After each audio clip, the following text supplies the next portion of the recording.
Hello guys, welcome to my channel. I hope आप लोग अच्छे होंगे एंड जो ट्रबल रिकवरी एजेंट्स आपको दे रहे हैं उसके सॉल्यूशन के लिए हाजिर हूं मैं आपका दोस्त आशीष कुमार। कि जितने भी मेरे लोन्स हैं उन सबको मैं स्टॉप कर दिया क्योंकि मेरे पास फंड्स नहीं है। अब मैं थोड़ा थोड़ा फंड्स को अरेंज करूंगा, जोड़ूंगा। उसके बाद 3-4 महीने बाद एक एक करके सेटल करके क्लोज करने शुरू करूंगा। जो काम मुझे 2 साल पहले कर लेना चाहिए था, अगर 2 साल पहले मैंने ये काम कर लिया होता तो मैं ये अलग से जो मैं फ्रेंड्स एंड फैमिली के कर्जे में फंसा हूँ 20 लाख के, वो नहीं फंसता। लेकिन अब जो भी है वो मेरी गलतियां थी कि मैं लेता गया, भरता गया, लेता गया, भरता गया। जी। बट अब मैं जब नहीं भर पा रहा हूँ, पूरी तरीके से निचुड़ चुका हूँ, तो इसलिए मैंने इसको रोक दिया है। रोक भी इसीलिए दिया है क्योंकि सही से अरेंजमेंट नहीं हो पाया। अगर अरेंज हो रहा होता तो वो 20 का 25 भी हो जाता, 30 भी हो जाता और मैं बढ़ता चला जाता। दोस्तों, आज की ऑडियो में जो बात हुई है हमारी इस ऑडियो में वो कम से कम 10 में से 9 लोगों से रिलेट करेगी, क्योंकि नॉर्मली तौर पे यही होता है दोस्तों कि जब हम इन मल्टीपल लोन्स के डेब्ट में फंस जाते हैं और उसके बाद जब हम टोटल पे नहीं कर पाते तो मिनिमम पे करना शुरू करते हैं। और उस मिनिमम पे करने के चक्कर में सबसे पहले हमारी सेविंग्स ख़त्म होती है और जितने हम लोन्स ले सकते हैं उतने लोन्स ले लेते हैं और मिनिमम पे करते चले जाते हैं।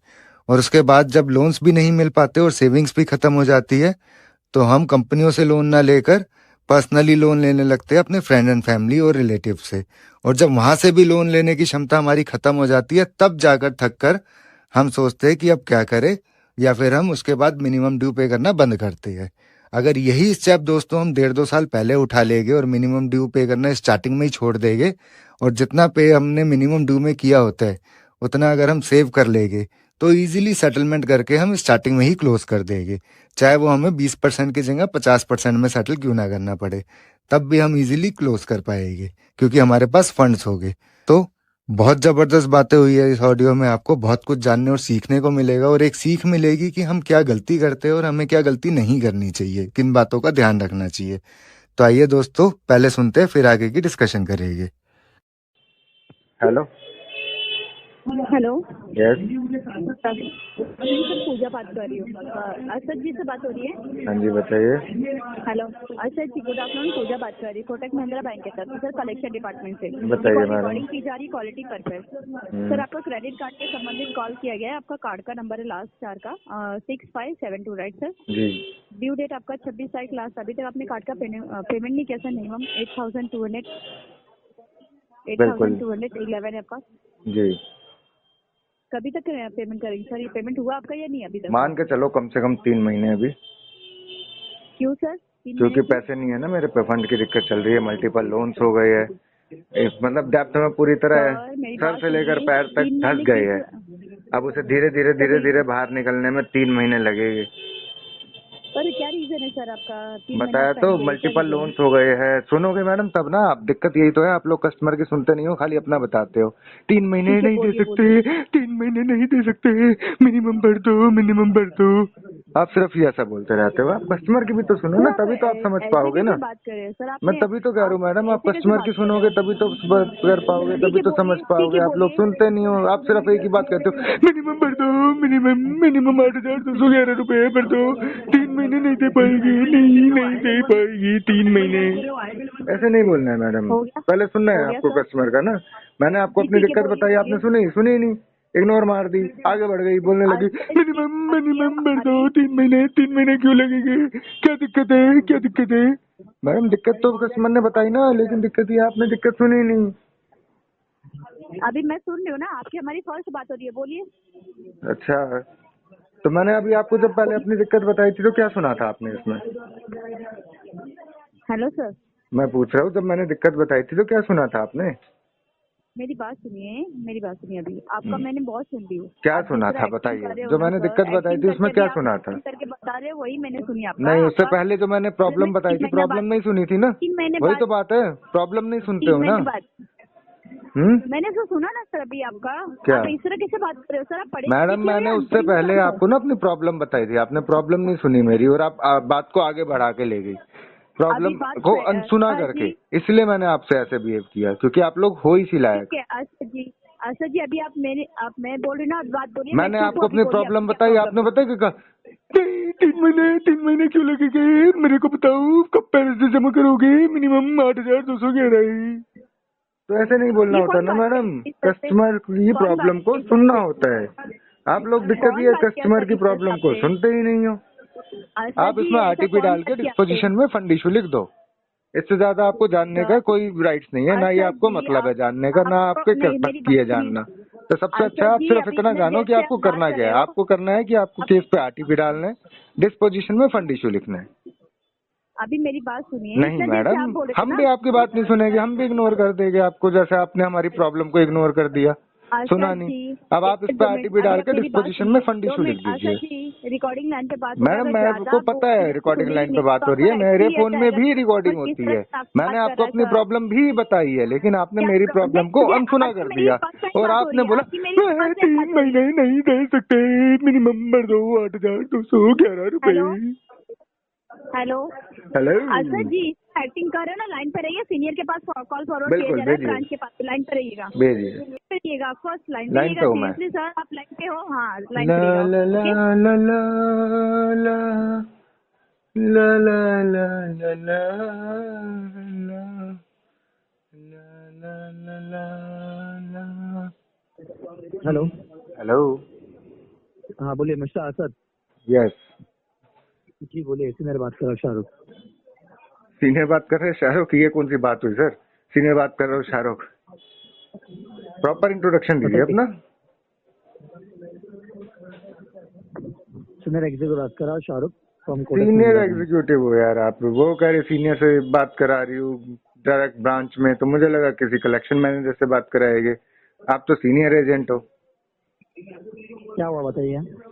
हुआ ये यार, मैंने ना वो जो आपकी एग्जीक्यूटिव है, आपकी जो एजेंट है पूजा जी, उन्होंने मेरे से पूछा कि आप इसमें पे क्यों नहीं कर पा रहे हो, ठीक है, क्या इशू आ रहे हैं जो आपकी 10 दिन से अभी पेमेंट नहीं हो रही है। मैंने उन्हें अपनी प्रॉब्लम जी बताई, उन्होंने प्रॉब्लम सुनी ही नहीं। सबसे बड़ी प्रॉब्लम है, मैंने जो प्रॉब्लम बताई प्रॉब्लम ही नहीं सुनी। मैडम आगे बढ़ गई। मैडम ने कहा कि आपको क्यों समय लगेगा, क्यों पेमेंट नहीं कर पा रहे हो। मैंने कहा मैडम मेरी प्रॉब्लम सुनी है आपने?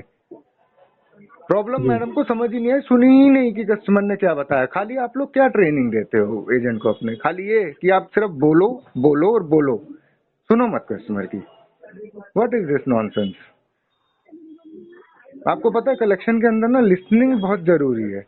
जब तक आप कस्टमर की प्रॉब्लम सुनोगे नहीं, कस्टमर के इश्यूज को समझोगे नहीं, आप उससे कैसे डिस्कस करोगे, कैसे डील करोगे, ये बताओ। जी है ना, तो गलत मतलब ट्रेनिंग दी जाती है यार आप लोगों की तरफ से ना, आपके एजेंट्स को, कि आप सिर्फ जी अपना अपना बोलो कस्टमर को, कस्टमर की ना सुनो। तो गलत नहीं है, ये गलत प्रैक्टिस है, करेक्ट जी करो यार इसको। खासकर ये कोटक में बहुत शिकायत आती है।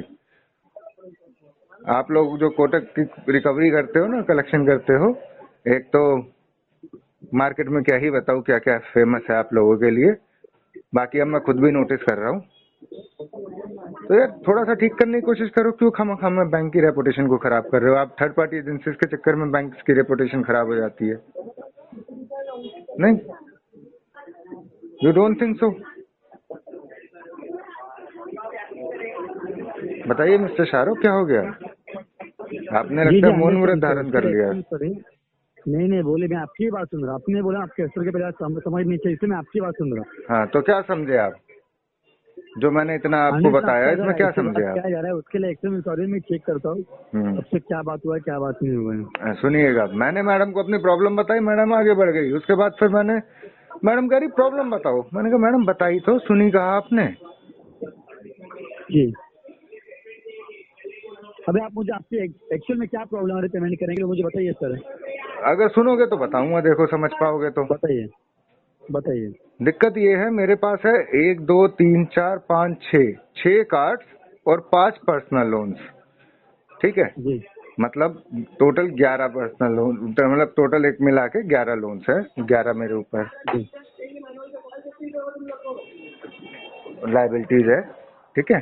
जी एंड अगर मैं उसमें ईएमआई की और मिनिमम ड्यूज की बात कर लूँ, बाकी पूरा फुलफिल तो छोड़ दो, खाली मिनिमम ड्यूज और ईएमआई की बात करूँ तो नियर अबाउट निकल के आती है वो 2.5 lakh rupees per month. Okay ठीक है, जो कि मैं मैनेज कर रहा था पिछले 1.5 साल से, लगभग 1-1.5 साल से बहुत सारे कार्ड की मिनिमम भी भर रहा था, कैसे न तैसे कर करके कर रहा था, जिसकी वजह से मेरे जो रिलेटिव्स है या जो मेरे फ्रेंड एंड फैमिली है, उनका मेरे ऊपर 15 लाख रुपीस का अलग से कर्जा हो गया, क्योंकि Okay. इनकम से डबल मेरी तो ईएमआई है। तो ऑब्वियस सी बात है, मैं हर मंथ अगर लगभग 1.25 लाख रुपए माइनस में जाऊंगा तो साल 1.5 साल में मैं 15 से 20 लाख रुपए कर्जे में अलग आ गया। Okay. ठीक है, और अब ना ही मेरे पास कोई ऐसा बंदा बचा जो मेरे को और पैसे दे सके, और ना ही मेरे पास पैसे बचे पे करने के लिए। दैट्स वाई मैं इसको पे नहीं कर पा रहा हूँ। अब इन शॉर्ट बात ये है कि जितने भी मेरे लोन्स हैं उन सबको मैं स्टॉप कर दिया, क्योंकि मेरे पास फंड्स नहीं है। अब मैं थोड़ा थोड़ा फंड्स को अरेंज करूंगा, जोड़ूंगा, उसके बाद 3-4 महीने बाद एक एक करके सेटल करके क्लोज करने शुरू करूंगा। जो काम मुझे 2 साल पहले कर लेना चाहिए था, अगर 2 साल पहले मैंने ये काम कर लिया होता तो मैं ये अलग से जो मैं फ्रेंड्स एंड फैमिली के कर्जे में फंसा हूँ 20 लाख के, वो नहीं फंसता। लेकिन अब जो भी है वो मेरी गलतियां थी कि मैं लेता गया, भरता गया, लेता गया, भरता गया। जी। बट अब मैं जब नहीं भर पा रहा हूँ, पूरी तरीके से निचुड़ चुका हूँ, तो इसलिए मैंने इसको रोक दिया है। रोक भी इसीलिए दिया है क्योंकि कहीं से अरेंजमेंट नहीं हो पाया। अगर अरेंज हो रहा होता तो वो 20 का 25 भी हो जाता, 30 भी हो जाता और मैं भरता चला जाता। तो अब मैं पैसे को जोड़ूंगा, अरेंज करूंगा, उसके बाद इसे सेटल कराऊंगा। तब तक इसमें मैं पैसे नहीं भर पाऊंगा। ये है सारी कहानी, सारी दिक्कत। ठीक है। जिससे रिलेटेड मैंने आपके बैंक को मेल भी कर दिया अपने सारे इश्यूज को मेंशन करके। ठीक है। ठीक है, but I don't think so कि कोई प्रॉपर रिस्पांस आएगा, क्योंकि ऐसे टाइम में आप भी जानते हैं, मैं भी जानता हूँ कि बैंक कोई सपोर्ट करता नहीं है कस्टमर को, है ना। चाहे कस्टमर जितना पुराना कस्टमर रहा हो बैंक के साथ, जितना मर्जी पुराना रिलेशन हो, बैंक कभी भी साथ नहीं देता है किसी कस्टमर का। सबसे बड़ा इशू यही है हमारे मतलब सिस्टम में, कि सभी कस्टमर्स को एक ही तराजू में तोल के ये मान के चला जाता है कि ये विलफुल डिफॉल्टर है जी। ना। ये सबसे बड़ी दिक्कत है। तो सेकेंडली ये है, देखो मैंने अपनी सारी प्रॉब्लम बता दी आपको। दूसरी चीज ये कि देखो आरबीआई की गाइडलाइंस ये कहती है कि एक बैंक एक कस्टमर को दिन में 5 बार कॉल कर सकता है। बट आपका जो मेनली कोटक बैंक है, इससे मेरे पास दिन में कम से कम 15 से 20 कॉल्स आ रही है रेगुलरली, डेली की। नहीं, आपको कॉल आएगी, 10 कॉल के ऊपर आएगी, तो हमारे पास 10 कॉल का ही है। हाँ तो चलो 10 आ रही है ना, लेकिन अगर एक बात बताओ, दिन में अगर एक दिन में कस्टमर ने 1 बार 2 बार आपको एक बात बता दी, या तो कस्टमर ने बोला हो मैं सुबह 12 बजे बोला हो मैं 4 बजे इसे पे कर दूंगा, तब आप उसे 4 बजे फोन करो, समझ में आता है। अगर एक कस्टमर ने आपको पहले बता दिया 12 बजे कि मैं 3 महीने बाद पे करूंगा, 3 बजे आपने दोबारा फोन किया या 1 बजे दोबारा फोन किया, उसने फिर बता दिया 3 महीने बाद कर पाऊंगा, 2 बजे फिर किया, तो क्या 3 महीने 1 घंटे में पूरे हो जाएंगे? जी। दिन में 10 बार फोन करने से क्या वो पैसा निकल जाएगा? नहीं निकलेगा ना। वो आप हैरेस कर रहे हो कस्टमर को। This is mental harassment. This is not the way of recovery. This is not the right way of collection. This is the harassment जो आप 2 लोगों के द्वारा की जाती है कस्टमर की। तो प्लीज थिंक करिए, सोचिए कि कल को अगर आप लोग भी फंस सकते हो इस चीज में, यार कोई भी फंस सकता है ना। तो अगर आपके साथ भी सेम चीजें होएगी तो आपको कैसा फील होएगा? एक कस्टमर वैसे परेशान, ऊपर से आप लोगों के दिन की 50-50 कॉल से परेशान, तो ऑब्वियस सी बात है यार, क्या करेगा कस्टमर? फिर ऐसे ही केसेस में कस्टमर कुछ गलत स्टेप्स उठा लेते हैं, तो फिर वो है कि मतलब पीछे अपने घर परिवार को छोड़ जाते हैं, वो वाली बात होती है। ठीक है सर, मैं करवा रहा हूँ। तो आप इसमें जो कर सको मेरे लिए, अगर पॉसिबल हो तो डीएनडी लगा देना, नहीं हो तो कोई बात नहीं है। ठीक है, ठीक है, ओके, ठीक है, थैंक यू। तो सुना दोस्तों आपने, तो हमें इन बातों का ध्यान जरूर रखना है दोस्तों, कि जब भी हमें लगे कि हम लोन के ट्रैप में फंस चुके हैं और अब आगे पे नहीं कर पाएंगे, मल्टीपल लोन्स हो गए हमारे पे, तो उसे इमीडिएटली पे करना बंद कर दो अगर पे नहीं कर पा रहे हो तो। और उसके बाद जब भी आपके पास फंड्स अरेंज हो जाए तब उसे या तो सेटल कर दो, या फिर फंड्स पूरी तरीके से अरेंज कर सको तो फोरक्लोज कर दो। बट मिनिमम ड्यू पे करने के चक्कर में अपनी सेविंग्स को ख़त्म ना करो, और ना ही अपने फ्रेंड्स एंड फैमिली के लोन के दलदल में और फंसो। बाकी दोस्तों, अगर आपको वीडियो इन्फॉर्मेटिव लगी हो या कुछ जानने या सीखने को मिला हो तो आप वीडियो को लाइक करें, चैनल को सब्सक्राइब करें, ज़्यादा से ज़्यादा शेयर करें। और अगर आप हमसे कांटेक्ट करना चाहते हो या हमारी किसी भी तरीके की हेल्प चाहते हो अपने केस में, तो आप हमें व्हाट्सएप पर कांटेक्ट कर सकते हो। हमारा व्हाट्सएप नंबर है 9643068076। आप हमें मेल भी कर सकते हो, मेल ID है settlementexpert48@gmail.com। अगर वीडियो इन्फॉर्मेटिव लगी हो तो वीडियो को लाइक करें, चैनल को सब्सक्राइब करें, ज़्यादा से ज़्यादा शेयर करें। एंड अगर आप हमसे कांटेक्ट करना चाहते हो तो डिस्क्रिप्शन बॉक्स में दी गई मेल ID पर कांटेक्ट कर सकते हो।